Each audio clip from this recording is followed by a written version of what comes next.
केंद्र सरकार ने आजादी के 75 साल पूरे होने पर भारतीय शिक्षा बोर्ड का गठन करके उसके संचालन का जिम्मा बाबा रामदेव के पतंजलि योगपीठ ट्रस्ट को सौंपा है। बाबा रामदेव ने यह जिम्मेदारी दिए जाने पर पीएम नरेंद्र मोदी का आभार जताया है।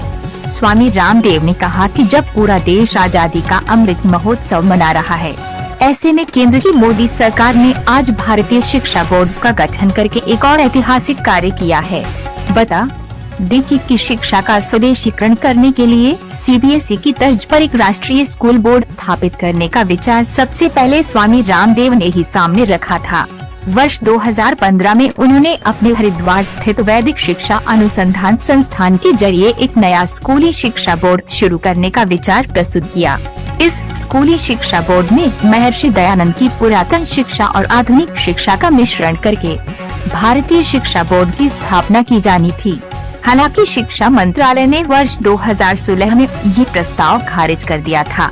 इसके बाद बाबा रामदेव ने फिर से प्रयास किए और मोदी सरकार के मंत्रियों से मिलकर भारतीय शिक्षा बोर्ड शुरू करने के फायदे बताए, जिसके बाद वर्ष 2019 के आम चुनाव शुरू होने कुछ अर्सा पहले भारतीय शिक्षा बोर्ड के गठन की प्रक्रिया को पूरा कर दिया गया था, जिससे वर्ष 2019 के लोकसभा चुनावों के लिए आदर्श आचार संहिता लागू होने से कुछ घंटे पहले मंजूरी मिल जाए।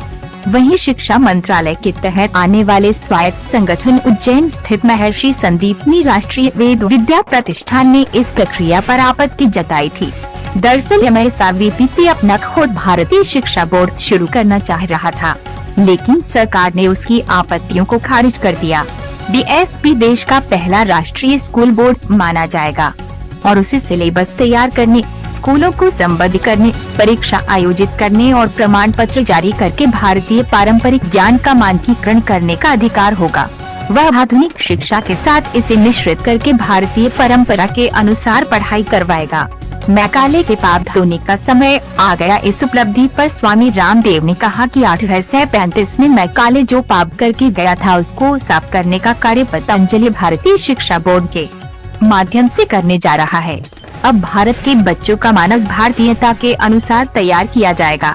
उन्होंने भारतीय शिक्षा बोर्ड के गठन को लेकर प्रधानमंत्री नरेंद्र मोदी और गृह मंत्री अमित शाह का आभार व्यक्त किया है। स्वामी रामदेव ने कहा कि भारत में हम वो युवा नेतृत्व गढ़ेंगे जो भारत ही नहीं पूरे विश्व में नेतृत्व करे।